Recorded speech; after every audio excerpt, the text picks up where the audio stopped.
أشهد أن لا إله إلا الله وحده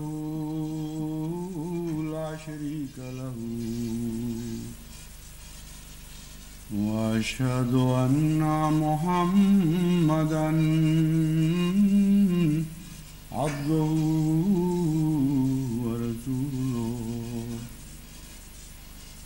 أما بعد فأعوذ بالله من الشيطان الرجيم بسم الله الرحمن الرحيم الحمد لله رب العالمين الرحمن الرحيم مالك يوم الدين إياك نعبد وإياك نستعين اهدنا الصراط المستقيم صراط الذين أنعمت عليهم غير المغضوب عليهم ولا الضالين.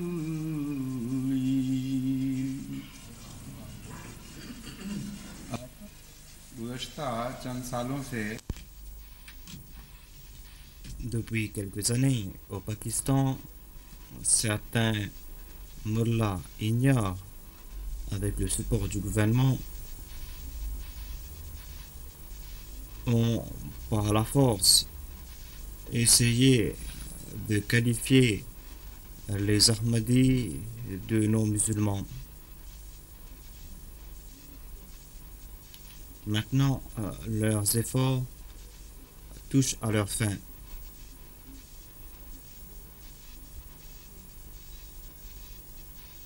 C'est une époque très regrettable pour l'islam. Durant les 14 siècles écoulés, nous avons vu ici et là que certaines personnes n'ont pas saisi l'essence même de l'islam et ils ont essayé d'imposer l'islam par la force de l'épée.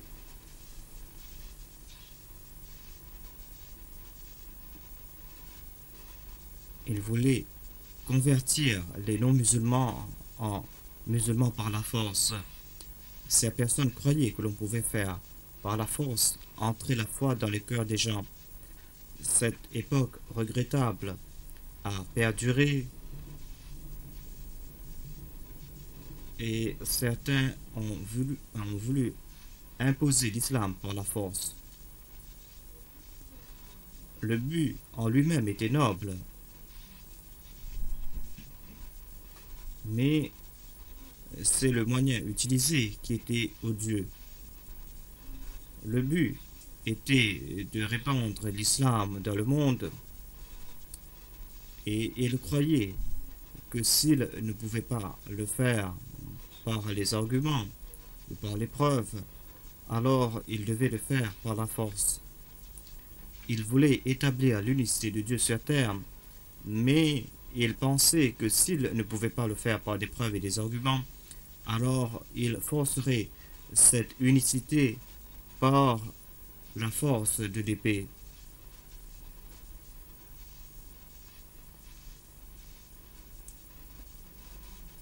C'est une analogie très étrange, c'est-à-dire pour atteindre un but sublime, ils ont utilisé un moyen odieux, et en tout cas, l'islam se disculpe de cet état des choses. Mais ce qui se passe maintenant est complètement différent. C'est la première fois dans l'histoire de l'islam qu'un gouvernement soi-disant islamique est en train de forcer des musulmans à renier l'islam. Et par la force, ils sont en train de vider les mosquées et par la force, ils sont en train d'enlever l'amour pour l'islam dans le cœur des musulmans. Et ils veulent couper par l'épée tout lien entre les âmes et la kalima tayyiba. Voilà des événements déplorables que vous ne verrez jamais dans l'histoire passée de l'islam. Il y avait un Karbala où l'on a traité ignoblement les descendants du saint prophète Mohammed, paix soit lui. Et l'on se souvient avec grande peine ces événements effroyables. Et maintenant, on trouve un autre Karbala où l'on est en train de saigner à blanc le but sublime pour lequel le saint prophète Mohammed, paix soit lui, nous a transmis le message de l'islam. Dans le passé, des centaines de milliers de musulmans étaient prêts à se sacrifier pour ce but, et aujourd'hui aussi, les Ahmadis sont prêts à se sacrifier pour atteindre ce but. Ils sont prêts à accepter un autre Karbala, mais jamais ils abandonneront la kalima. Imaginez un peu, dit sa sainteté, imaginez comment les historiens vont analyser ces événements de le futur. Imaginez un peu leur étonnement quand ils verront qu'un gouvernement s'est mis en place, soit par la force des armes, ou soit que ce gouvernement a été choisi par le suffrage universel. En tout cas, cet État se qualifiait d'État islamique. Ces mots-là, même s'ils ne connaissaient plus l'essence même de l'islam, ces mots-là, en tout cas, étaient considérés comme les défenseurs de l'islam. Comment est-ce qu'ils ont pu consacrer tous leurs efforts pour effacer la kalima tayyiba ou la kalima du tawhid par la force? Et comment est-ce qu'ils ont essayé de briser le lien entre certaines personnes et la déclaration de foi? Ce sont des événements déplorables dans le passé. Et l'on va se souvenir de ces personnes comme ceux qui ont effacé la kalima. Dans le passé aussi, il y a eu ceux qui ont essayé d'effacer la kalima, mais tout au moins, ils avaient le courage de dire qu'ils étaient les ennemis de la kalima. Et ils déclaraient que le but de notre vie est d'effacer la kalima. Mais jamais on a vu un tel peuple hypocrite qui dit qu'ils ont un amour pour la kalima alors qu'ils ont objectif de l'effacer. Ils demandent des votes au peuple en citant la kalima alors que leur objectif est d'effacer cette même kalima. Ce sont des événements odieux et singuliers que vous verrez nulle part ailleurs dans l'histoire de l'islam.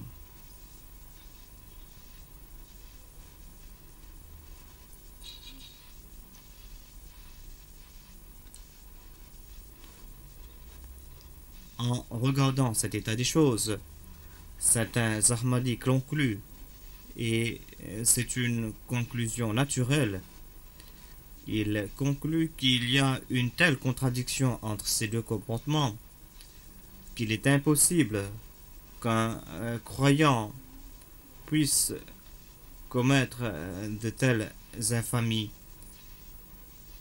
Il est impossible qu'un musulman puisse commettre de tels actes. C'est pour cette raison que ces Ahmadis concluent que ces derniers sont des athées, ni plus ni moins. Et que tout ceci n'est que supercherie. Ces personnes sont en train d'utiliser l'islam à leur fin personnelle. Ils n'ont aucun lien ni avec l'islam, ni avec Dieu. Mais l'islam n'accorde pas la permission de déclarer qu'une personne n'a aucun lien, quoi que ce soit, avec ce qu'ils sont en train de déclarer par la bouche. L'islam ne nous donne pas cette permission de faire cette déclaration. Nous non plus, nous n'aimerons pas que l'on nous attribue cette duplicité, c'est-à-dire qu'on dit qu'on a autre chose dans le cœur. Mais c'est vrai que l'esprit n'accepte pas que ceux qui déclarent croire en Dieu puissent faire preuve de comportements aussi contradictoires. Il est impossible qu'ils aient un amour pour la kalima pour ensuite user de tous les moyens pour effacer la kalima. En réfléchissant dessus, je suis tombé sur un verset du Saint-Coran qui a résolu ce dilemme. Et c'est le verset que j'ai récité au début de mon sermon. Allah dit Afaman zuyina lahu su'a amalihi fara'ahu hasana. C'est-à-dire, dans le monde, il y a de tels insensés qui commettent des actes abominables, mais ces actes leur apparaissent attrayants. Nous voyons de tels comportements dans la vie quotidienne des fous.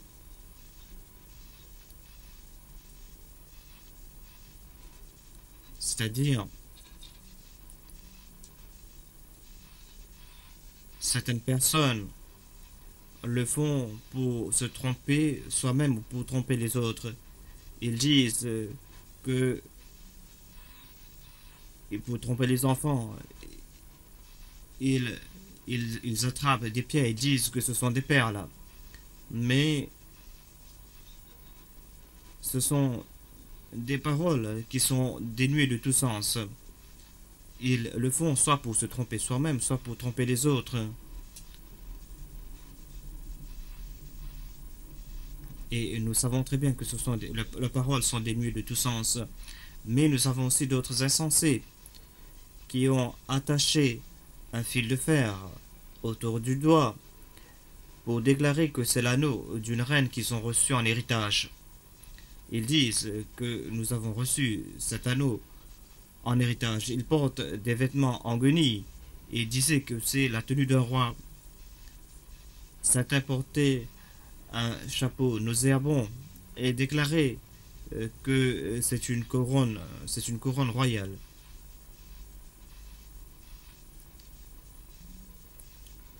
Vous verrez d'autres insensés qui se trouvent dans une situation lamentable. Ils se disent être les rois du monde et ils déclarent posséder tous les trésors du monde entier.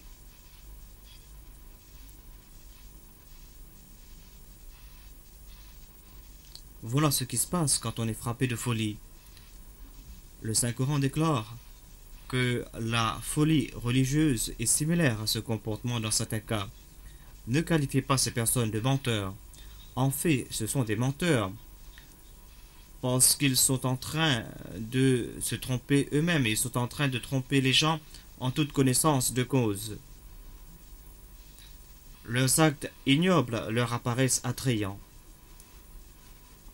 Même si leur comportement est attrayant à leurs yeux, mais aux yeux d'Allah, c'est un comportement des plus ignobles. Et ils ne pourront pas se protéger des conséquences de leurs actions. Voilà la déclaration du Saint-Coran. Donc c'est pour cette raison que je demande aux Ahmadis de ne pas condamner hâtivement ces personnes qui trompent les autres en utilisant le nom de l'islam. Il ne faut pas les condamner comme des athées purs et durs et dire que leurs cœurs sont dénués de tout bon sens.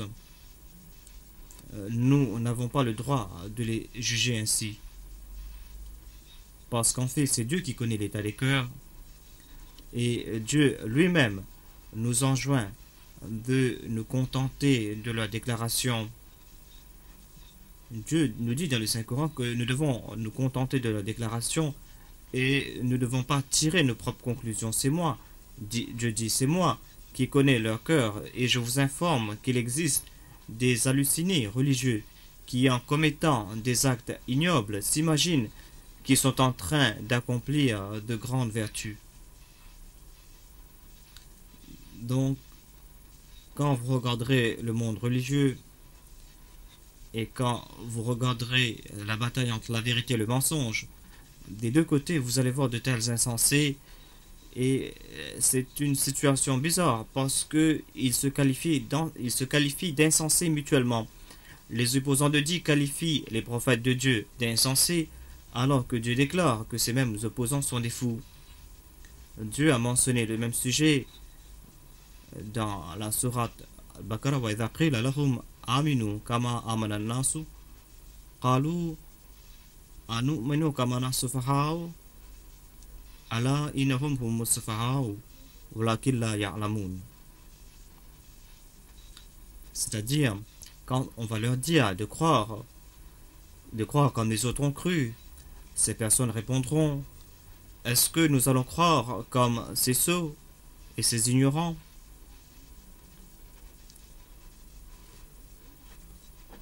En fait, ce sont vous les sots, ce sont vous les idiots. Allah innahum humus sufaha'u. Dieu déclare: en fait, ce sont eux les sots, ce sont eux les idiots, mais ils l'ignorent. Donc, en disant la ya'lamun, Dieu n'a pas rejeté leur déclaration en disant qu'ils sont en train de mentir, mais en fait, Dieu dit que ce sont des ignorants, ce sont des idiots, mais ils l'ignorent. Donc, la fin d'un imbécile qui ne sait même pas qu'il en est un, est beaucoup plus grave que la fin d'une personne qui est conscient qu'il est en train de commettre une infamie. Et il ne pourra pas s'échapper de cette punition en prétextant qu'il ne savait pas qu'il était un imbécile. Donc, l'ignorance de cette insanité est une grande calamité. Ne pas savoir qu'on est ignorant, en fait, ne fait qu'amplifier davantage cette ignorance. Ceux qui sont simples d'esprit et qui le savent acceptent en toute connaissance de cause qu'ils sont simples d'esprit. Ils déclarent qu'ils sont ignorants et demandent aux autres de les pardonner s'ils commettent une bévue et de les corriger si besoin en est. Mais il y a par contre des ignorants qui se prennent pour des savants. Et généralement, leur fin est plus ignoble que la fin des ignorants ordinaires. Le livre de Dieu est un livre extraordinaire. C'est le livre de celui qui connaît le visible et l'invisible. Et de ce fait, il connaît les moindres pensées enfouies dans les profondeurs de tout un chacun. Et nous-mêmes nous en sommes émerveillés quand il nous informe de tels secrets. Et de ce fait, il nous protège de fautes lourdes en conséquence. Nous, en tant qu'Ahmadi, nous disons que nous sommes les vrais amoureux du saint prophète Mohammed sallallahu alayhi wa sallam, et que ces derniers n'ont aucun droit de nous qualifier de non-musulmans. Et dans le même souffle, certains parmi nous disent que nos opposants qui s'opposent comme les défenseurs de l'islam sont en fait des apostats, des athées et des fiefs menteurs. Allah déclare que certainement il y a quelque chose dans leur cœur et nous vous en informons. Vous n'avez pas le droit de rejeter leur déclaration et nous vous dévoilons aussi le secret de la nature humaine. Conséquemment, dites rien que la vérité. Su à des immondices et ils croient qu'ils sont dans les grands palais. Ils portent des vêtements en guenilles et s'imaginent qu'ils sont vêtus de la tenue royale. Eux-mêmes, ils sont nauséabonds, ils portent des chapeaux en lambeaux et s'imaginent qu'ils sont en train de porter une couronne royale. Dieu, Allah nous informe qu'ils sont dans la perdition et de ne pas les juger hâtivement. Allah connaît leur situation et leur fin ressemblera à la fin des autres du même acabit. Allah nous informe à propos de leur fin dans une façon très étanche. Après, Allah ne dit pas que leur fin sera ignoble. Allah n'a pas dit qu'ils seront complètement effacés de la surface de la terre, mais en s'adressant au saint prophète sallallahu alayhi wa sallam, Dieu dit: فلا تذهب نفسك عليهم حسرات. Ô Mohammed, paix soit sur toi, que ton âme ne s'épuise pas en soupir pour eux. Tu es tellement triste pour ces malheureux et pour leurs actions que tu ne te soucies même pas pour toi-même. C'est moi qui dois me soucier pour toi. De toute façon, ces derniers seront détruits. Et toi, tu es en train de te soucier à cause du fait qu'ils vont à la perdition. C'est une parole très extraordinaire. Dieu a laissé de côté le résultat naturel des choses et s'est tourné vers le cœur du saint prophète Mohammed sallallahu alayhi wa sallam afin de lui exprimer son amour. Et Allah nous fait comprendre que quand nous parlons à propos de ces personnes, le saint prophète Mohammed, paix soit lui, notre serviteur à nous, n'est pas ravi du fait que ces personnes seront détruites.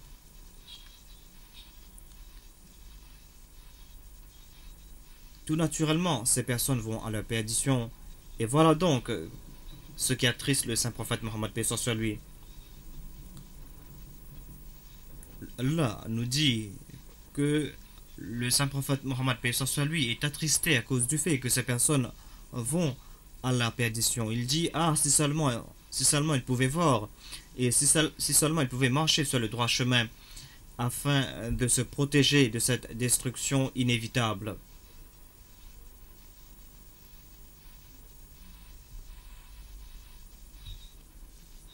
Mais dans le prochain verset, Dieu a donné une indication subtile.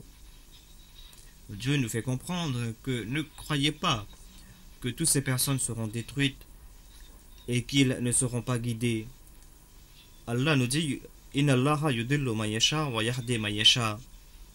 Et Allah nous donne aussi une bonne nouvelle. Allah nous dit qu'il est possible que ces personnes soient sauvées. Ils soient sauvés dans le sens que beaucoup d'entre eux se réveilleront et beaucoup d'entre eux comprendront leurs erreurs et qu'ils pourront éviter le chemin de la destruction. Ô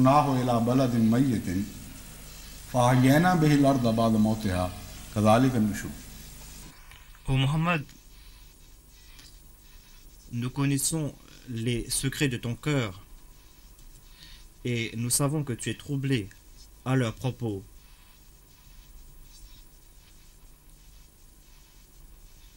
Maintenant, nous te disons que dans beaucoup de cas, tu verras une terre morte, une terre qui ne montre aucune trace de vie. Et ensuite, Dieu envoie des vents de grâce et c'est suite à ces vents que tu vas voir des nuages qui viennent ranimer cette terre après sa mort.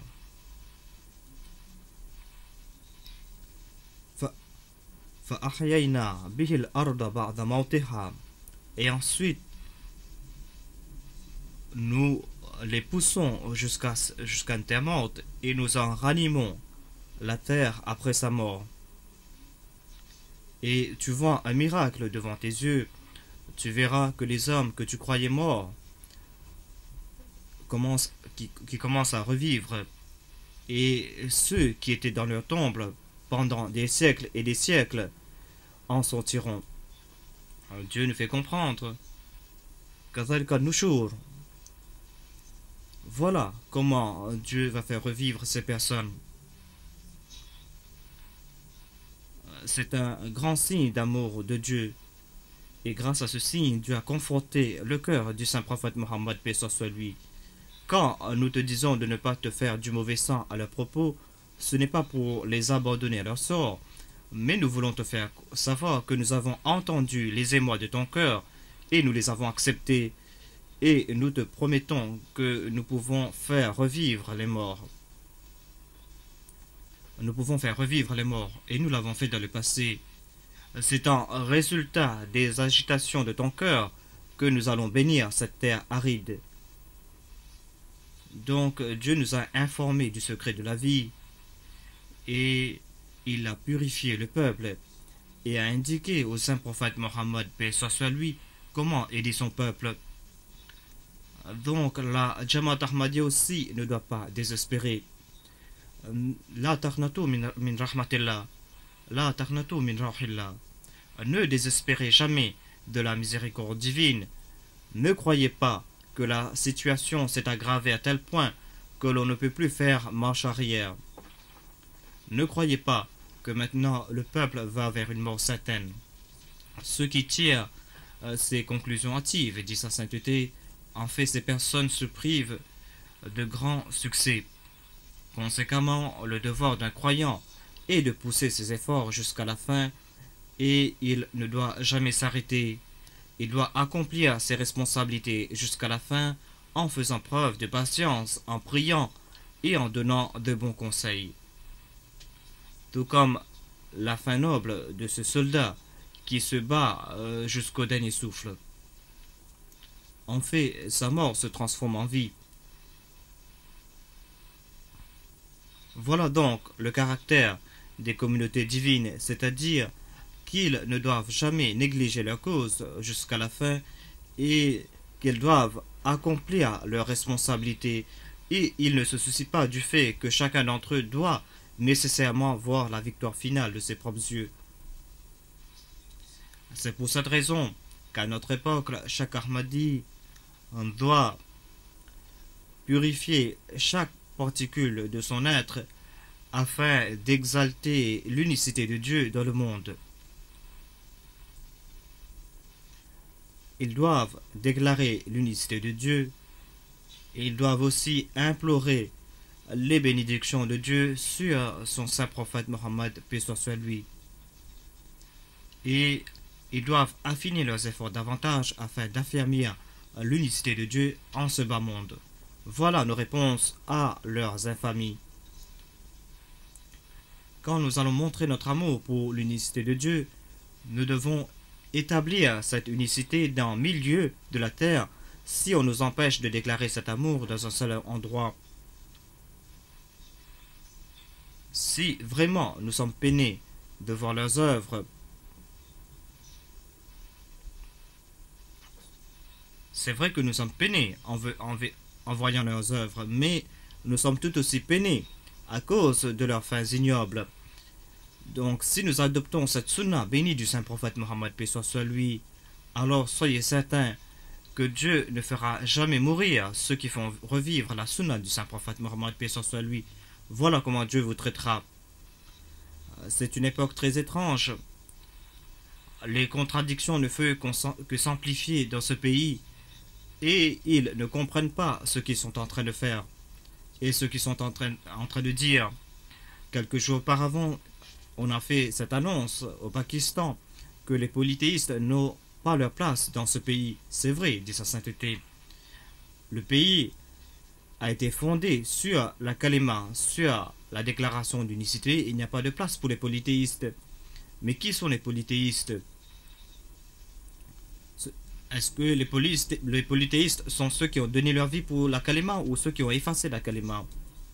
Il y a deux genres de polythéistes, dit sa sainteté. Il y a ceux qui fabriquent des idoles pour en faire leur adoration, et il y a d'autres qui transforment leurs désirs en Dieu et font l'adoration de ces désirs. Ces derniers aussi s'attirent la colère divine. Mais il y a certains malheureux qui sont arrivés au fait même du polythéisme. Ils ne font pas qu'adorer les idoles. Ils ne font pas qu'adorer leurs propres égaux. Mais ils essayent en plus de détruire la souveraineté de Dieu. Ils n'arrivent pas à supporter la déclaration de l'unicité de Dieu et ils font tout afin d'effacer cette déclaration d'unicité de Dieu. La situation de tels polythéistes est pire davantage. Donc aujourd'hui on trouve des événements très étranges. C'est-à-dire au nom de la kalima, on nous a confié cette tâche et c'est l'État qui essaye d'effacer la kalima. On trouve des événements extraordinaires où il y a des préposés de l'État qui sont en train d'effacer la kalima des mosquées et des maisons Ahmadi. Maintenant, ils vont même dans les boutiques Ahmadi afin d'effacer la kalima. Ils l'effaceront et diront que nous sommes contraints par notre Dieu d'effacer la kalima. Ils ne disent pas exactement en ces paroles, mais ils disent que nous sommes contraints par la loi, nous devons obéir à l'État. L'État est notre chef et l'État est notre pourvoyeur. C'est pour cette raison que nous devons l'obéir. En d'autres mots, ils veulent dire que votre pourvoyeur à vous est votre Dieu, mais notre pourvoyeur à nous est ce président de l'État. Et nous, on ne peut pas le désobéir. S'il nous dit d'effacer la kalima, on va le faire. Mais, en tout cas, on ne va pas désobéir à l'État. C'est une décision très étrange, c'est une décision très déplorable. Mais voilà les décisions qu'ils sont en train de prendre. Très rarement, l'on trouve des incidents où les préposés de l'État ont refusé d'obéir et d'effacer la kalima. Ils disent que nous allons nous retourner, nous n'allons pas effacer la kalima. On trouve de tels incidents, oui, par la grâce de Dieu, mais dans la plupart des cas, c'est tout à fait le contraire. La majorité d'entre eux, en sachant très bien que c'est un acte ignoble et polythéiste que d'effacer la kalima, en dépit de cette connaissance, ils l'effacent soit à cause de la pression de l'État, ou soit par peur de perdre leur gagne-pain. Et l'État lui-même est très bizarre. L'État déclare que les polythéistes n'ont pas de place au Pakistan, mais il a transformé tout le peuple en polythéiste. Quand le président de la République ordonne qu'on efface la kalima, est-ce qu'il y a un plus grand acte polythéiste?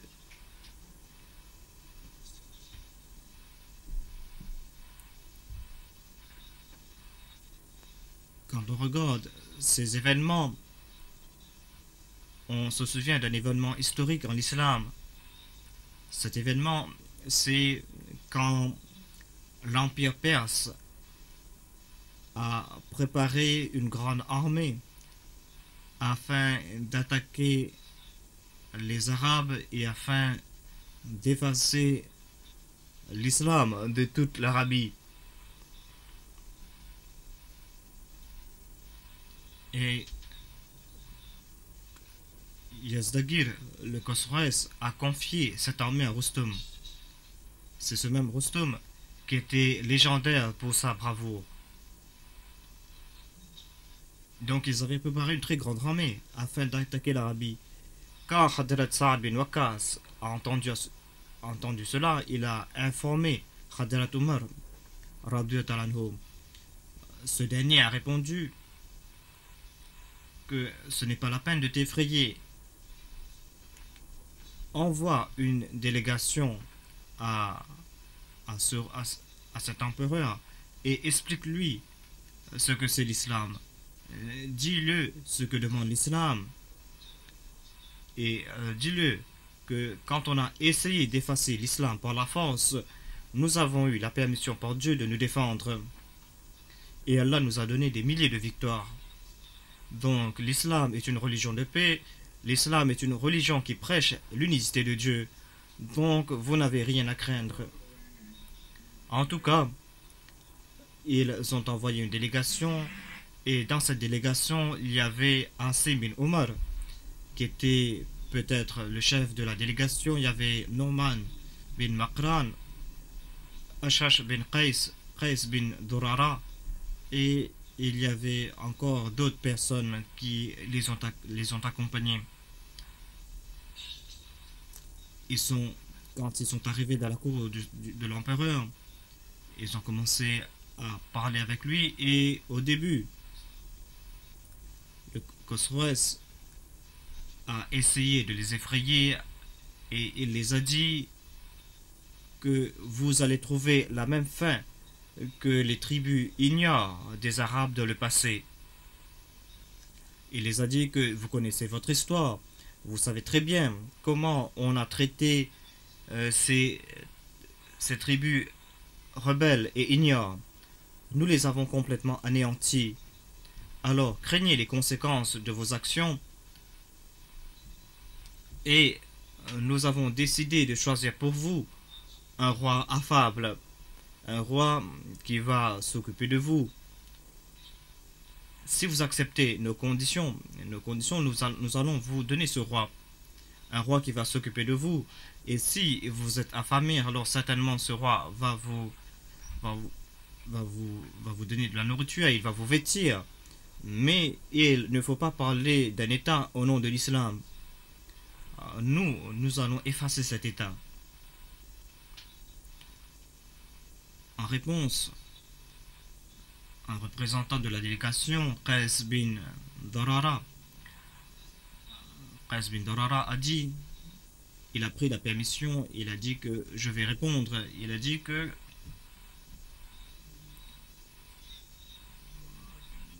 nous avons une religion à nous et nous acceptons tout ce que tu as dit à propos des Arabes.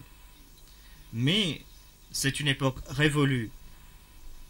C'était une époque où les Arabes étaient ignares, où les Arabes se battaient pour des broutilles, et ils se battaient à cause des réactions primaires. Maintenant, nous avons traversé par une révolution spirituelle. Nous ne sommes plus les mêmes. Réveillez-vous, comprenez à qui vous êtes en train de vous adresser. Un prophète est apparu parmi nous, un prophète qui nous a transformés complètement. Donc, ce peuple, c'est un nouveau peuple. Et Dieu a donné des milliers et des milliers de victoires à ce peuple. Donc, soucie-toi de ton propre avenir au lieu de te soucier à propos de la nôtre. Les historiens disent que l'empereur fulminait de rage quand il a entendu cette réponse. Et il ne pouvait pas répondre tant qu'il était furieux. En fin de compte, il a dit à un de ses serviteurs d'apporter un panier de terre. Ensuite, il a dit aux musulmans, il a dit, allez dire à votre chef, à votre amir, donnez-lui ce message. Dites-lui que dans l'histoire de la Perse, jamais aucun de nos rois n'a tué d'ambassadeur. Et c'est pour cette raison que je vous laisse la vie sauve aujourd'hui. Donc, je vous laisse la vie sauve afin de ne pas déshonorer mes aïeux.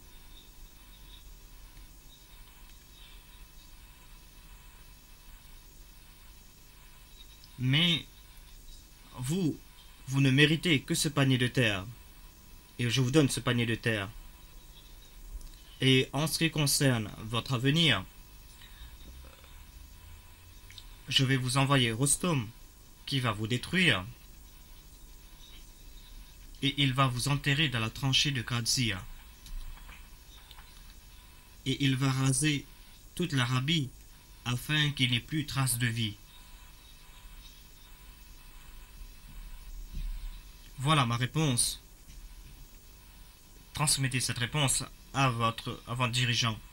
On rapporte que Amr bin Bardi a pris ce panier de terre et l'a enveloppé dans un tissu afin qu'il puisse le transporter facilement. Et en prenant ce panier, il a commencé à chanter des slogans. Et il a dit, Alhamdulillah, le Khosroès nous a donné sa terre de sa propre main. Le roi était très étonné. Il a dit à Rostom que j'ai pas vu de personnes plus ignares et sauvages que les Arabes. Je les ai humiliés. Et maintenant il est en train de crier comme s'il a conquis mon empire. Puisque c'était des polythéistes et des superstitieux. Rostom l'a fait comprendre. Il a dit, en fait, ils ont compris autre chose. Et ils ont compris que toi, de ta main, tu les as confiés ton empire. C'est pour cette raison qu'ils sont contents. Moi, je les méprise. On rapporte que on a essayé d'attraper cette délégation, mais ils étaient déjà partis. Donc, des fois, par sottise, on arrive à faire de telles erreurs. Et on arrive à commettre des erreurs qui sont de bonnes augures pour son ennemi. Donc, un panier de terre peut être de bon augure. Si ce panier de terre peut être de bon augure, alors imaginez combien chanceux nous sommes nous à qui Dieu nous a confié la kalima.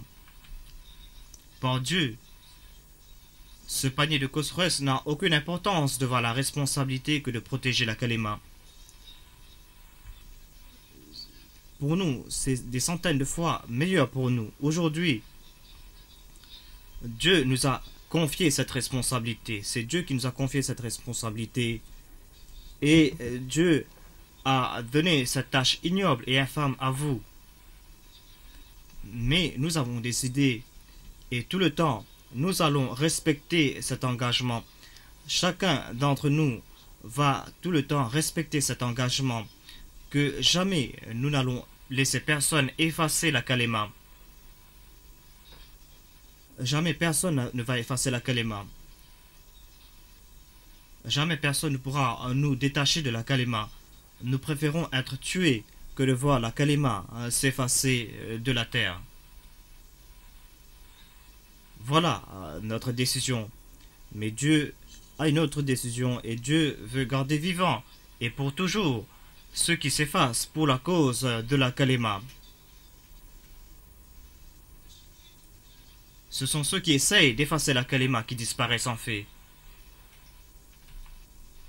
Donc voilà votre fin. Mais en tout cas, nous éprouvons une grande douleur pour vous.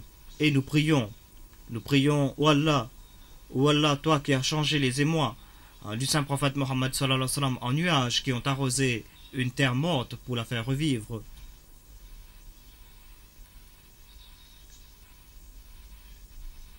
Ô Allah, toi qui as envoyé ces vents de grâce. Ô Allah, aie pitié pour nous les simples serviteurs du saint prophète Mohammed, paix soit lui. Transforme nos émois en nuages de grâce pour notre peuple, afin que chaque goutte de notre sang puisse faire revivre cette terre de nouveau. Et qu'il y ait des slogans pour proclamer l'unicité de Dieu dans tout le pays. Et que ces voix soient vivantes pour tout le temps. Et que ces voix se répandent dans tout le pays et dans le monde entier. Qu'Allah en fasse ainsi.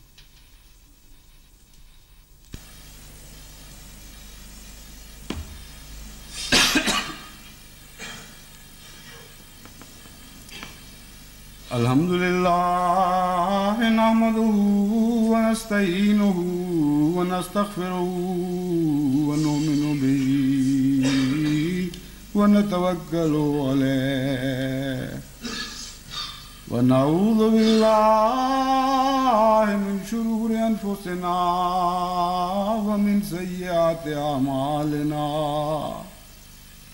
من يهده الله فلا مضل له ومن يضلله فلا هادي له ونشهد أن لا إله إلا الله وحده لا شريك له ونشهد أن محمدا عبده ورسوله ونشهد أن لا إله إلا الله وحده لا شريك له ونشهد أن محمدا عبده ورسوله ونشهد أن لا إله إلا الله وحده لا شريك له ونشهد أن محمدا عبده ورسوله عباد الله رحمكم الله إن الله يأمر بالعدل والإحسان وإيتاء ذي القربى وينهى عن الفحشاء والمنكر والبغي يعظكم لعلكم تذكرون اذكروا الله يذكركم وادعوه يستجب لكم ولذكر الله أكبر